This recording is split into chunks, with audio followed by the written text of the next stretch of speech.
السلام عليكم ورحمة الله وبركاته. ازيكم عاملين ايه؟ يا رب تكونوا بخير وفي احسن حال. بفضل الله خلصنا منهج اولى وتانية ثانوي في وقت قياسي، بسبب ان الترم ده كان مضغوط وان الامتحانات ما تأجلتش زي كل سنة. بس بفضل الله احنا خلصنا.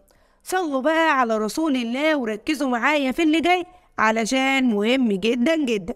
احنا هنعمل لكم مراجعة بشكل مجاني على قناة اليوتيوب، بس بشرط واحد ألا وهو الجدية التامة منكم، وده هنعرفه من خلال إحصائيات اليوتيوب ومشاهدتكم للفيديو. لقيتكم ملتزمين وبتسمعوا الفيديوهات بتاعة المراجعة أول بأول، هنزل لكم مراجعات كل المنهج.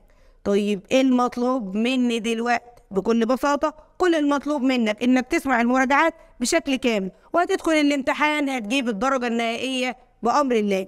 المراجعة هتكون شاملة كل تريكات وفنيات المنهج وأفكار جميع الكتب الخارجية وأسئلة السنين اللي فاتت. دي فرصتك الأخيرة عشان تلم أي جزئية وقع منك أو أي جزئية ما ذاكرتهاش نهائي. اشترك في القناة، فعل زر الجرس علشان يوصلك كل جديد، وانضم لجروبات التليجرام علشان تنضم معانا لتحدي مذاكرة مادة الأحياء في 8 أيام.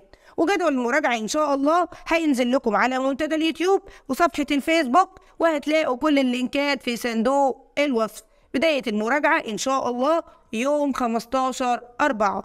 دمتم سالمين وموفقين وأقرب إلى الله، والسلام عليكم ورحمة الله وبركاته.